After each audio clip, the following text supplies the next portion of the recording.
Halo semua, kembali lagi bersama saya Johan di Juna Trading ID. Jadi pada kesempatan video kali ini kita akan membahas kembali untuk update dari pergerakan XAUUSD atau gold ini sendiri. Dan seperti yang kita lihat selama 2 hari ini ya, gold itu dia berada di range sideways ya, range sideways yang sebesar kurang lebih 320 pip ini ya, dari 2928 sampai 2900 atau bahkan 29 berapa ini? 292894 teman-teman gitu loh. Dan seperti yang kita lihat juga, kita pernah bahas ya di last video update kemarin ya, di hari Rabu ya. Video ini kita udah bahas juga kalau gold belum bisa break dari 2928 atau 2930, kita jangan ambil ancang-ancang buy dulu gitu. Kenapa? Karena seperti kalian lihat ini sideways gitu ya, dan bahkan kalau kalian ngebuy di sini pun ya, nggak mantau video saya, ini pasti kurang lebih akan nyangkut ya teman-teman, atau misalkan minimal floating. Karena gini, floating kalau misalkan cuma 20 pip 50 pip ya masih oke lah gitu. Ini di atas 200 pip dan memang kurang efektif aja untuk floating kan ya teman-teman, dan belum tentu ini akan break naik gitu. Jadi yang tahu break naik itu cuma market, belum tentu dia break turun ya, karena ini cuma market yang tahu gitu teman-teman, karena kita bukan cenayang di sini ya teman-teman ya gitu. Dan seperti biasa kita juga akan update untuk open interest data juga ya, dan yang berbeda itu open interest data ya, karena data itu kan diupdate setiap jam 12 siang teman-teman ya, everyday gitu teman-teman. Nah, ini kalau untuk outlook itu masih sama teman-teman ya gitu. Jadi kalau kemarin kalian ada dapat sell kurang lebih di area resistance ini ya, usahakan kalau kalian mau hold, tunggu dia break dari area ini dulu ya, karena support yang ini gitu. Kalau dia nggak hold, kalau dia nggak break ya udah scalpingan aja ya, udah dapat sell sini, tag sini, nanti sini mau buy lagi gitu. Nah, at least setidaknya kita dapat profit dari range yang memang sudah ditentukan atau yang sudah kita bahas di video kemarin gitu teman-teman. Jadi congrats untuk kalian semua. Lalu hari ini kan ada NFP ya. Hari ini ada NFP, cuma yang berbeda dari NFP kali ini adalah tidak adanya report dari JOLTS job opening gitu. Jadi JOLTS job openingnya itu nanti ada di tanggal 11 Maret gitu. Jadi yang kita punya data untuk saat ini adalah ADP, jobless claim ya, cuma dua data ini ya, and then hari ini adalah NFP gitu. Karena untuk job opening itu ada yang nanti di tanggal 11 Maret, dan ini emang agak sedikit berbeda ya, karena harusnya report job opening itu adalah disediakan sebelum NFP gitu. Jadi sebenarnya kalau kita mau jadiin patokan apakah NFP kali ini bagus ya, kita cuma bisa ngambil patokan dari ADP untuk saat ini gitu loh, karena kita nggak punya patokan dari George Opening. Jadi kalau kita mau ya banter-banter, kita ambil George Opening itu kurang lebih di bulannya kemarin, tapi kan nggak efektif gitu teman-teman gitu loh, karena yang bulan Januari ternyata baru ada nanti di bulan di minggu depannya lagi tanggal 11 ya teman-teman ya gitu. Nah, tapi kalau dari hasil report dari ADP yang kemarin itu ya, dari hasil ADP itu sebenarnya kurang bagus ya ADP-nya, karena turun anjlok banget ADP-nya kalau saya perhatikan ya. Untuk ADP itu anjlok banget dari berapa tuh? Bentar ya, mana ya? Nah, ini dia. Oke, jadi dari 186 ya, anjlok di bawah 100, yaitu kurang lebih di 77k gitu teman-teman. Artinya penyerapannya seharusnya tidak sempurna gitu. Jadi bisa dikatakan momentum pasar tenaga kerja itu lesu gitu teman-teman ya, karena anjloknya cukup jauh. But kalau kita perhatikan di sini ya, untuk yang jobless claim ini cukup bagus gitu. Maksudnya dari 242 itu turun ke 221 gitu. Nah, biasanya kita mesti lihat dari jobs-nya, apakah ada lapangan pekerjaan baru ya, penyerapannya bagaimana ya, baru nanti di lapangan pekerjaan tuh gimana gitu, penyerapannya apakah bagus ya. ADP kan bahasa kayak penyerapannya sempurna apa enggak gitu, tapi kalau kita lihat penyerapan memang kurang sempurna gitu. Nah, ini agak rancu karena ada satu data yang memang ADP-nya kurang bagus tapi jobless claim bagus ya, tapi kan jobless claim mingguan ya teman-teman ya gitu. Nah, tapi kalau kita perhatikan di sini ya, untuk NFP ya, dari forecast yang ada untuk saat ini memang cukup bagus, jadi 143 ke 159. Cuma kalau kita patokan ya, kita patokan dari ADP yang minggu ini rilis ya, itu kurang bagus gitu. Bisa mungkin di bawah 159 tapi di atas 143 ya. Banter-banternya begitu, tapi pasti di sini merah. Padahal yang kita lihat adalah ini dengan ini nanti gitu. Jadi bukan dengan yang 159 ini gitu teman-teman. atau mungkin di bawah 159 dan di bawah 143 juga ya, karena memang ADP-nya kurang bagus ya pas, tapi let's see ya nanti bagaimana hasilnya ya, soalnya kalau dari pendapatan rata-rata itu juga menurun ya, dari 0,5 ke 0,3, kemudian tingkat pengangguran ya itu masih sama stagnan tuh di 4%, jadi harusnya NFP kali ini masih negatif untuk USD gitu ya. Let's see nanti bagaimana hasilnya ya. Kalau memang in case negatif, normally USD drop, gold bakal lanjut naik lagi dan artinya dia akan break dari 2930 gitu teman-teman gitu loh, dan melanjutkan kenaikan maybe bisa ke 2945 sampai 2950 atau bahkan 2955 kembali gitu. Tapi kalau misalkan in case hasilnya bagus ya untuk di XY ya, hasil NFP juga bagus ya, kemungkinan besar gold akan breakdown dari 2900 lalu melanjutkan penurunan sampai 2885 sampai 2880 teman-teman gitu ya. Let's see nanti bagaimana. Yang penting kita sudah susun beberapa skenario, dan skenario utama kita untuk saat ini ada di ADP ya. Kalau kita lihat di ADP memang kurang bagus ya. Menurut kalian gimana? Kalau kalian punya komen atau punya pandangan lain, kalian boleh nih info-info ke saya melalui kolom komentar YouTube ya. Oke, sekarang kita lanjut ya. Saya mau info ke kalian, ini mau promosi dulu ya guys ya.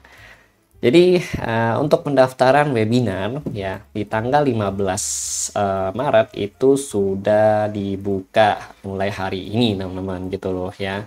Webinar ini kita bahas mengenai cara buat Outlook yang biasa saya presentasikan ke kalian di YouTube Juno Trading ID ya, sama cara ya trading dengan menggunakan open interest data yang ada gitu teman-teman, cara bacanya, terus cara jadiin dia zona sebagai outlooknya itu gimana. Nah itu akan kita bahas full di pada saat webinar tersebut teman-teman gitu loh. Nah ini tanggal 15 Maret jam 13 sampai 15 WIB atau jam 1 siang sampai 3 sore waktu Indonesia Barat teman-teman ya. Karena kalau di atas itu pasti yang kalian mau kan, kita kan juga mau ngabuburit ya gitu loh, jadi takutnya nanti keganggu, jadi maka saya sampai jam 3 sore aja gitu teman-teman. Oke, kita lanjut lagi ya. Jadi tadi kita udah bahas news, kemudian untuk mapping outlooknya masih sama ya, outlook masih sama. Nanti saya akan share ke Juno Trading ID public ya. Nah ini mungkin saya share dulu ya di pada saat perekaman ya teman-teman ya. Saya share di sini outlook gold ya, satu berapa nih, 4 jam 4H ya. Nah ini penjelasan ada di video YouTube. Oke, ini sip. Nah, ini udah saya rekam. Jadi nanti kalian kalau mau ambil, kalian bisa subscribe ya di channel Telegram Juno Trading ID teman-teman gitu. Oke, ini outlook Mokon masih sama ya. In case kalau kita perhatikan memang kalau gold in case dia turun, dia mau nutup gap yang sebelah sini gitu. Sebenarnya ini agak mengganggu dia pastinya ya, karena sini pasti ada kosongan liquidity yang kosong ya. Sehingga volume yang kosong ini biasanya anomali volume dan harus diisi dulu gitu. Kalau dia mau naik pun ya paling cuma naik sekitar segini ya, balik ke ATH-nya untuk nutup gap lagi gitu. Selama dia nggak ngebreak ATH ya itu masih aman, tapi kalau dia udah ngebreak ATH maka the next target is 2970 sampai 2980-an atau bahkan bisa ke 3000 teman-teman. Karena memang ini udah deket banget sama ATH ya gitu. Jadi harus hati-hati gitu teman-teman. Ini juga volumenya kalau kita lihat dari 1 hours ya. Dari 1 hours ini juga masih imbang-imbang ya, artinya memang mereka masih pada wait and see ya terlebih dahulu apakah nanti report hasil NF-nya itu bagus atau enggak gitu teman-teman. Dan kalau kita perhatikan juga untuk daily time frame ya, di daily time frame ini kan dia ada bearish engulfing ya, sini bearish engulfing, dan ini posisinya tepat sekali ya di area bearish engulfingnya itu ada pembatas ya, ini ada resisten. Jadi ini resisten ya, ini support ya sini ya. Jadi ini kalau kita perhatikan memang ada sedikit break, ada sedikit tahanan di daily ya. Ini resisten daily-nya dia teman-teman gitu loh. Jadi ini resisten daily kurang lebih di 2920 lah gitu, 2920 untuk daily resisten gitu. Tapi kalau kita perhatikan untuk weekly, untuk intraday itu ada di 2928 gitu teman-teman. Ya nggak apa-apa, ini kan memang secara time frame besar ya. Ini kalau untuk time frame tradisi lebih detail pastinya teman-teman gitu. Yang penting kita tahu bentuk candlenya tuh, oh iya ini candlenya begini, dia belum bisa break ini, dia turun gitu, bahkan bisa ngambil low yang ada di sini lagi gitu. Oke, tapi kalau di atas ini berarti dia ada potensi nanti gambarannya dia begini Nah, gitu. Berarti ada potensi dia break dari area ini, teman-teman. Gitu ya. Jadi gitu, teman-teman. Oke. Let's see nanti kita lihat bandar itu maunya gimana menyusun skenario-nya. Ya, kita kan retail coba bisa ikut ya, apa kita bukan cenayang gitu.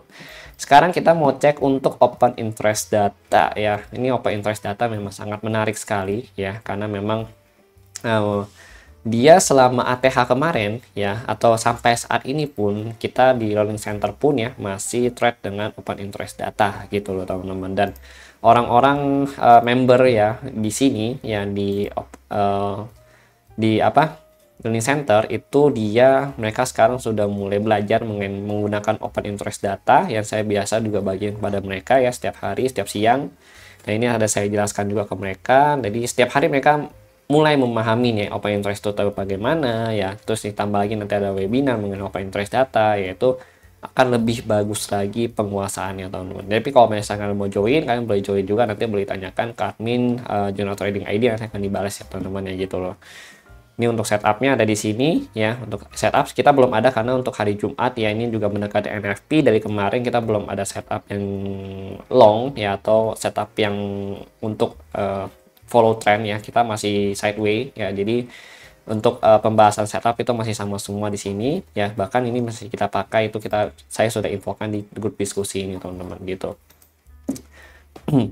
Oke, jadi untuk open interest data itu kita tadi kan dia open di 29.12 ya, 29.12 pagi ini. Nah, berarti kita ambil terdekat itu di 29.10. 29.10 ini ada terdekat itu 2.900. Tadi pagi dia juga ada touchdown di 2.900 ya. Kemudian ada lagi itu di 2875, 2870, and then 2860, sama the last is 2850. Berarti extremely ini kan open ya, sini open, extremely dia bisa masuk ke sini kalau dia mau turun gitu 2850, tapi terdekat dan sini dulu nih gitu. Ini terdekatnya 2870, 875 gitu. Oke, karena call di sini cukup banyak ya, sama put money cukup banyak juga gitu. Kalau ke atas ya, ke atas ini memang agak ramai ya sebenarnya.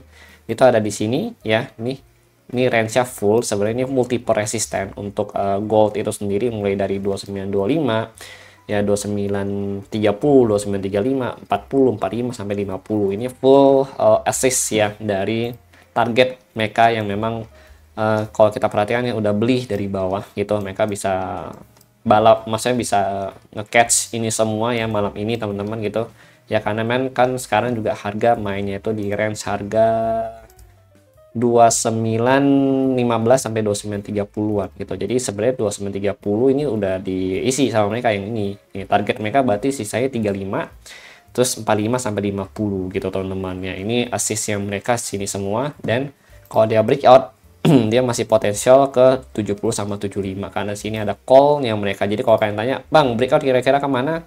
Terdekat itu 2960, terjauh untuk saya ini di 2970 sampai 75. Ini untuk target breakoutnya mereka. Kalau ditanya ini angka rasa sebut, enggak, kita lihat dari open interest data yang ada selama ini.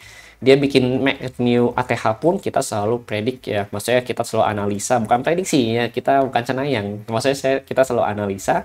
Dan kita selalu tetapkan itu dari open interest data. Kalian boleh cek di video-video sebelumnya ataupun review di TikTok Journal Trading ID ya, teman-teman ya, gitu loh. Oke, ini adalah targetnya gitu ya. Untuk highest breakout tuh bisa 70-75, terdekat itu bisa sampai ke 30 ya. 30 itu udah saat ini maksimal ya. And then kalau dia naik lagi dari 30 itu bisa ke 50-45, teman-teman, untuk targetnya dia gitu. Oke. Nah, ini untuk open interest data. Kalian udah bisa akses ini open interest datanya itu di sini ya. Nih, udah saya share ya. Oke, teman-teman. Ini untuk JOLTS ya. Infonya next release itu di tanggal 11 Maret 2025 ya, teman-teman, untuk JOLTS opening gitu. Jadi belum ada JOLTS opening ya, gitu, teman-teman. Kita baru ada ADP ya, terus jobless claim, terus nanti malam baru NFP gitu. Ini agak telat memang ya untuk peririsannya gitu, teman-teman. Oke. Ya, jadi mungkin itu sih yang ingin saya sampaikan kepada kalian semua. Terima kasih bagi yang sudah nonton ya, dan sampai jumpa pada next video update.